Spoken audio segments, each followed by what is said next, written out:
Welcome to the Brown Carpet Podcast. My name's Corey Farrell. And I'm Josh Groom.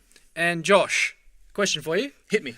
What do we actually do on this podcast? Corey, each week we take a weird news story. Yes. And we twist it into a demented pitch for a movie. Oh, that sounds terrific. Isn't it fantastic? Yeah. Yeah. Sounds like the best idea for a podcast I've ever heard, to be honest. Well, it's not over. There's more. Oh my God. Once we're done with that, the listeners can jump online onto the Facebook, where they'll find a poll and they can vote for the one that they like the most. Is that all, though? Does anything else happen after that? No, mate, there's heaps Oh my more. God. Once that's gone down, we pick a winner at the end of the week, and that winner gets turned into a movie poster. Oh my, what more would you want in your lives? What more could you possibly need? That's great. Hey, we've also got a website. You can check us out at www.thebrowncarpetpod.com, where you can listen to the entire back catalogue of this nonsense. Not to mention the usual nonsense, Twitter. You can slide into our DMs on Instagram. And don't forget, you can email us at thebrowncarpetpod@gmail.com if you want to suggest a weird news story headline that you would like us to movify. Movify? Movify. Movify. It's a new word. And then we'll give you a shout out and we email you a poster maybe, even if you... I don't know. Depends how... I don't want to promise anything. Yeah, no promises. No promises. Just do it. Just get on board. Cool. Woo! I have come here to chew bubblegum and kick ass. He jumped over 3 linebackers in midair, sprouted endless, like a gazelle. No one laughs at a master of quack fool. Real nice. Many have died from starvation due to the difficulty of finding enough food, such as seals. Shut up. No more Mr. Nice Duck. That's it. Right, Mr. Sitz? What do you make of that? You know, it's the most fantastic story I've ever heard. The Brown Carpet Podcast. Here we are, episode number 9, Josh. Can't wait to get stuck in. I didn't think we'd make 9 episodes. Didn't you? To be honest, no. It's your negative attitude that's dragging us down. That's my job in this podcast. You're the positive, I'm the negative. Well, in keeping with that positive negative spirit, shall we do paper, rock, scissors and see who goes first? Yeah, let's dive straight in. Let me have a look at your eyes. See, I haven't been looking in your eyes lately. That's what I think the trick is. Whatever you're about to do, it's the wrong choice. Do the other thing. You ready? I don't even know what I'm going to do yet. 1, 2, 3. Oh! I got it! Oh, I win! Mind games. I won. I feel weird. Yeah. You want to... I kind of don't want to go first. It just doesn't feel right. You got to go first now. I know. Anyway. The die is cast. Let's jump straight in. What have you got for your news story? I've got a doozy here. I found a news story on Mashable. The headline is, Bizarre minivan full of speed VHS tapes has an equally bizarre backstory. So basically there was this van in Brooklyn. Let me read the story. Read it. Brooklyn is home to some strange sights, rainbow bagels, unicorn lattes, and now there's a bizarre offering, a minivan chock full of VHS tapes of the 1994 movie Speed. That was a top film. It was a good film. Probably Keanu's best. Those who were living under a rock in 1994, Speed is an action movie starring Keanu Reeves, Dennis Hopper and Sandra Bullock. In the movie, a terrorist puts a bomb on a Los Angeles bus and threatens to detonate it if any passengers are let off. To prevent the bomb from exploding, the bus must clock 50 miles per hour at all times. Pop quiz, hot shot. Yeah.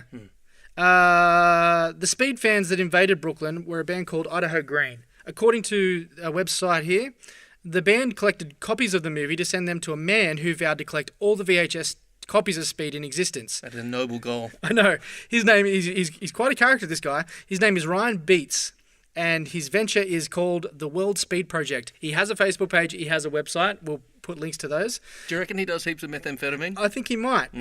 After I read you this, I think it'll confirm it. Yep. Why does he want to collect every VHS copy of Speed? According to his Facebook page, it was an impulse that needs no further examination. Drugs. Pretty much drugs. Well, to forever spend your life examining our own unconscious compulsion is to leave yourself without an existential grounding from which to operate in the world. Oh, so LSD. LSD. Yeah.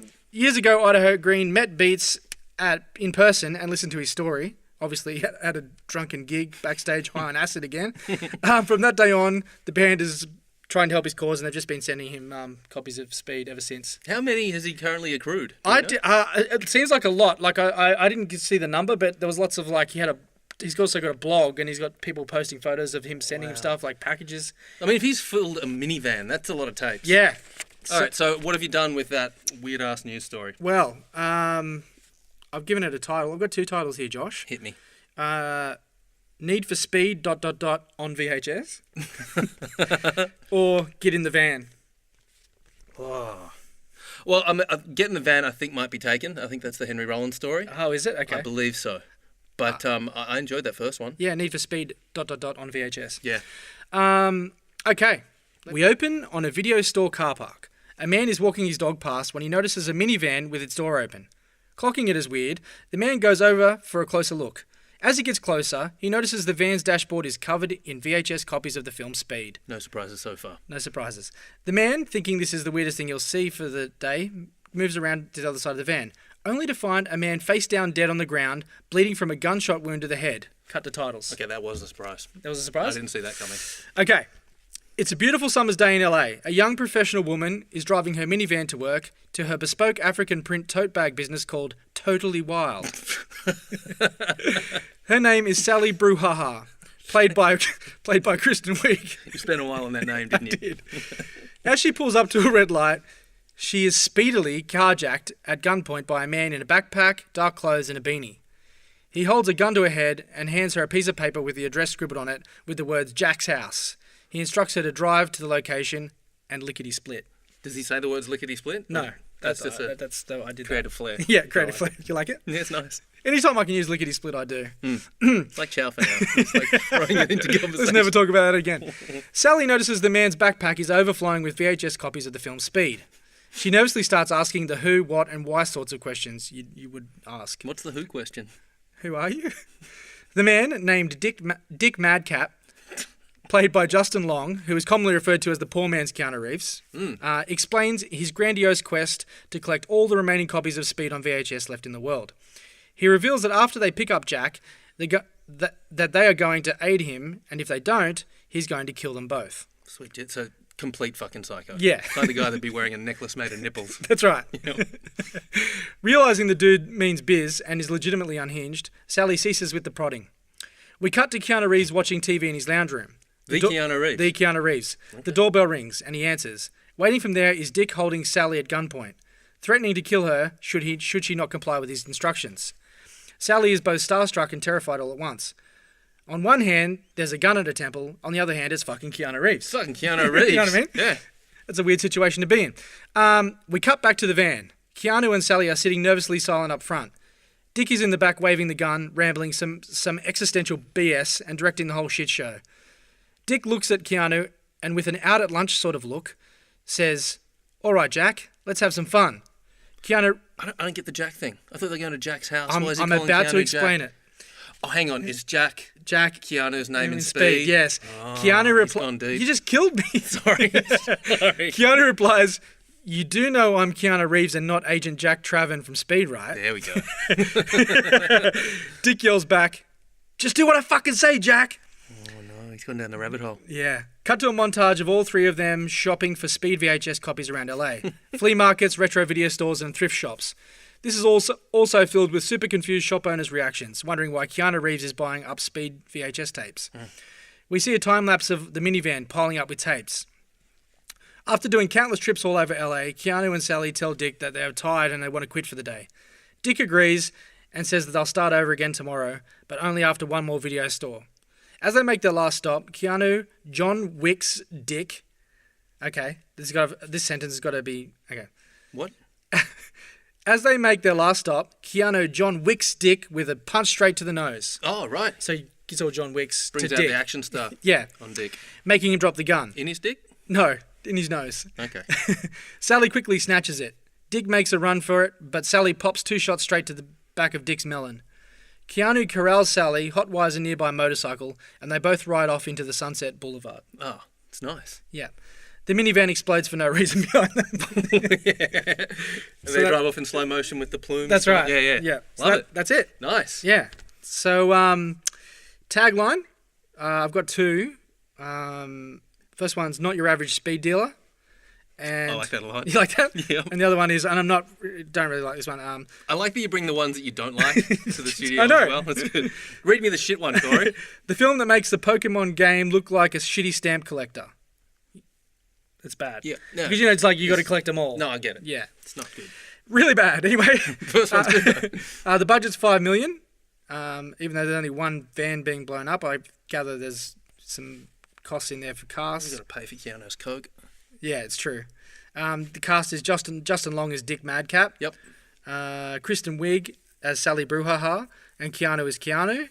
And the soundtrack's scored by Keanu Reeves' band, because he was in a band, Dogstar. Dogstar. I was going to mention them. There you go. Yeah, perfect. So what do you think? You like it? It's a top film, mate. Yeah? It's super fucking weird, but I expect nothing less from you. Thank you. I think the weirdest part about Keanu Reeves and two wild-eyed freaks going searching for the film Speed on VHS is that it's 2017 and they're looking for a film on VHS. Like, I know. Just finding that film itself would be tricky. That's but right. finding it on VHS in 2017, sorry, it's 2018. That's right.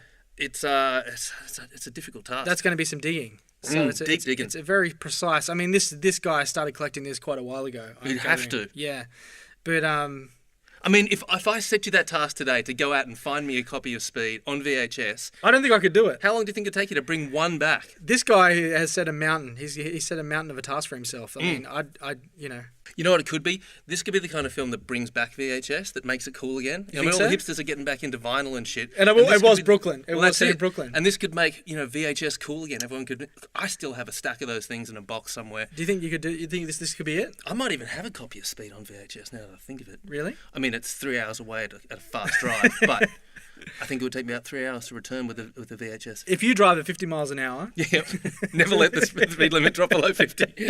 get that tape. All right, I'm Anyway. on my way. All right, well, that's my story. Love it. I'm off the speed like Keanu Reeves. I got that Addy, take 2 of these. I might just pull up and shoot the 3. If she doesn't know me, that's new to me. Mr. Groom, Mr. Farrell.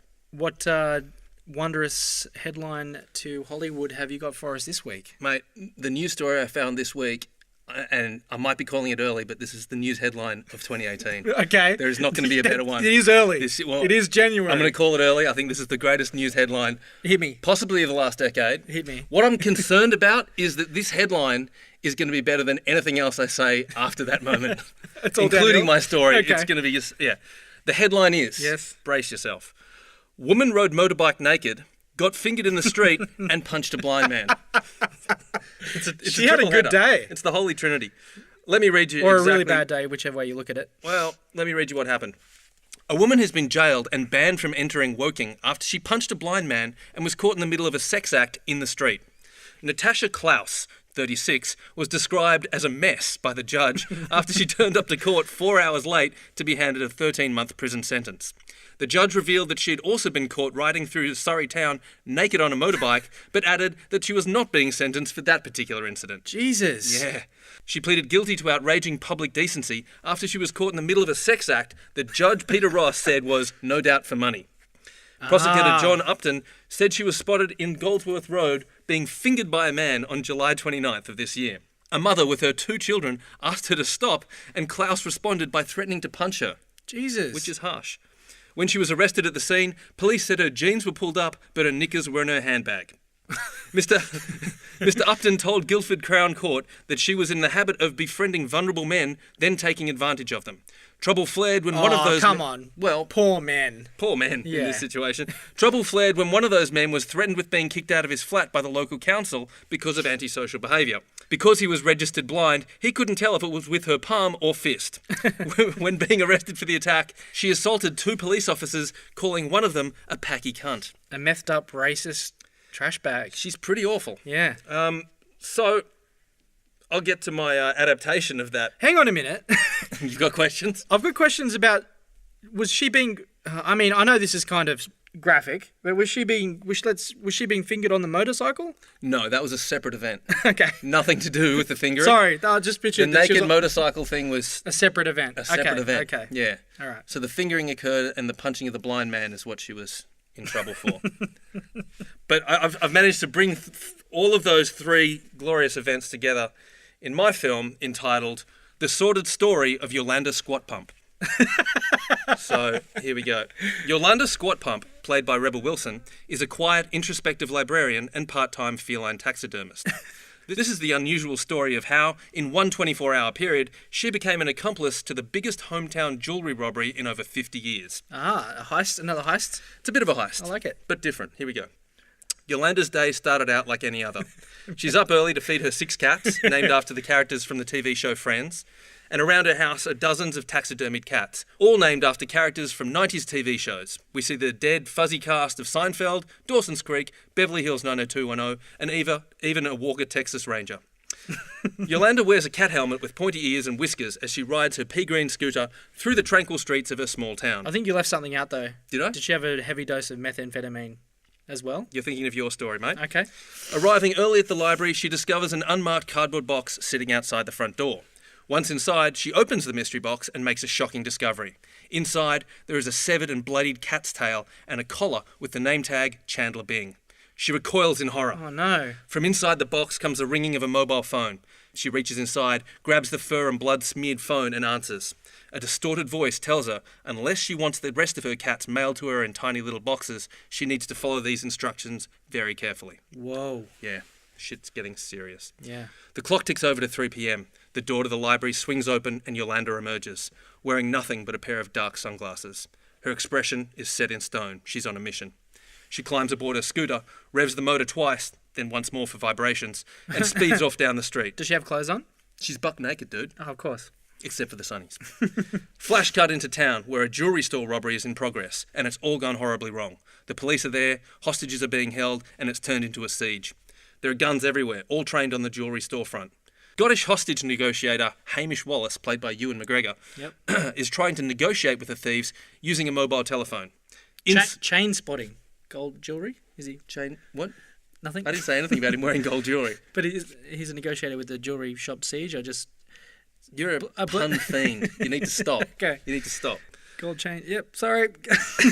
You want to read it again? Inside the store, there are 6 hostages, kneeling against a wall, and 3 armed gunmen are watching over them. It's a tense situation, guns being held to heads at point-blank firing range. A 4th man, Hector Zero, played by Steven Seagal, sits at a table in the corner, smoking a cigarette and negotiating via the phone on loudspeaker lying next to him. Besides the phone sits an intricately cut diamond, as big as a baby's fist, the crowning jewel of the store.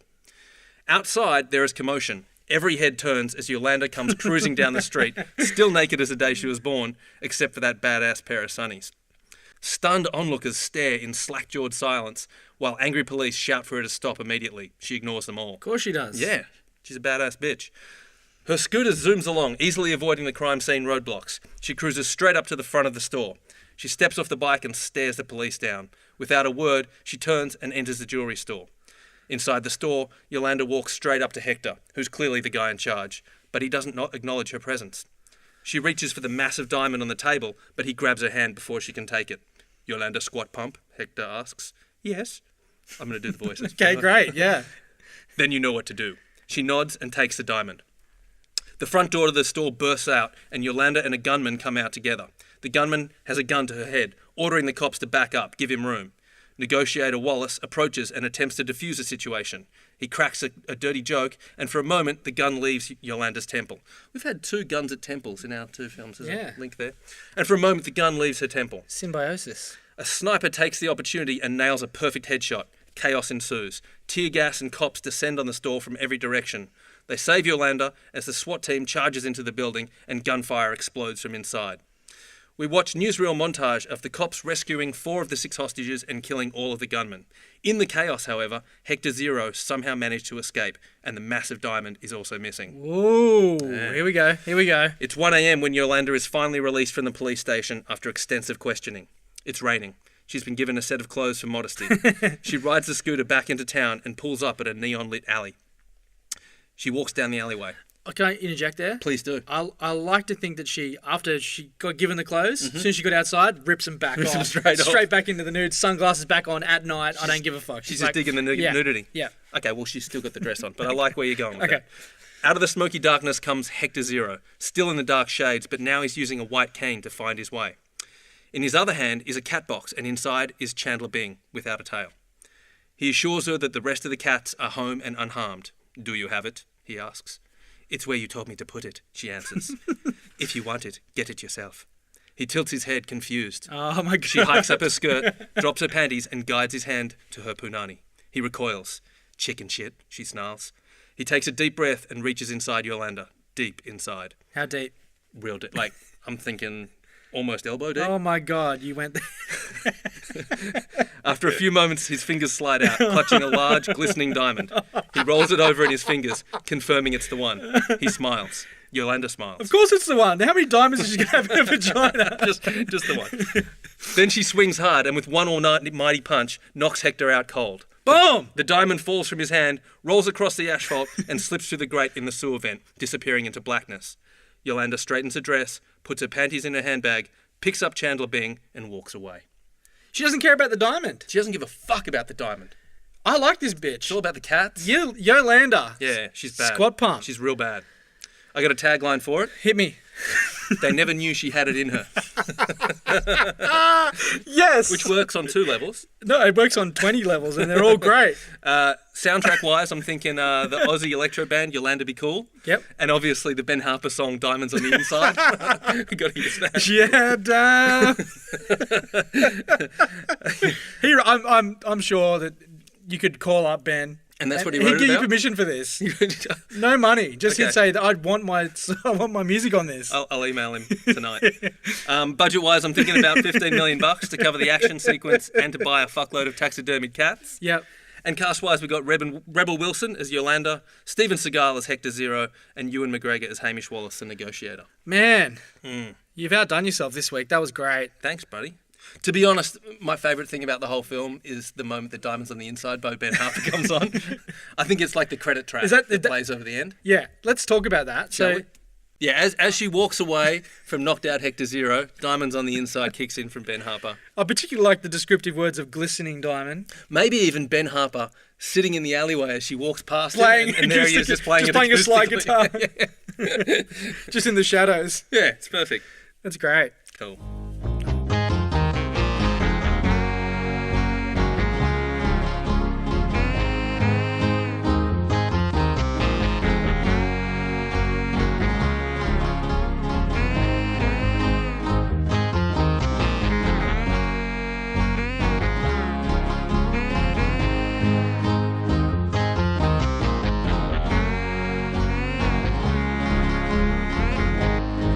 That's the end of episode 9. It is. If you liked either one of our films, fuck it, if you hated both of them, still go on the Facebook page. Just vote for one. Yeah, vote for either Corey's, which was... My film was Need for Speed ... on VHS. Or my film, The Sordid Story of Yolanda Squatpump.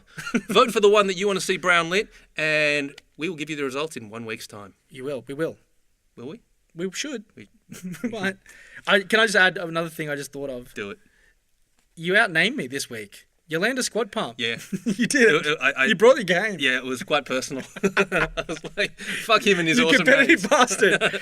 You can't tell we're Take competitive. you down in the name game. All right, guys, until next week. Don't forget to flush. See you, cunts. I have come here to chew bubblegum and kick ass. Jumped over 3 linebackers in midair, sprouted endless like a gazelle. No one laughs at a master of quack fool. Real nice. Many have died from starvation due to the difficulty of finding enough food, such as seals. No more Mr. Nice Duck. That's it. Right, Mr. Sitz? What do you make of that? You know, it's the most fantastic story I've ever heard. The Round Carpet Podcast. Welcome to episode 9. Sorry, I'm a dickhead. Hey, Corey. Welcome. Here we are, Josh. Episode 9, We're doing it. which is half of 69. It's half of 18. I'm no mathematician, but Clearly. carry the 1. You got yourself a good night. No, fuck. Doesn't make any sense. What are we doing? This is the worst intros we've What are done. we going to say? Should we play? All right, guys. All right, guys. See you next week. My test you just dropped in the middle of that outro.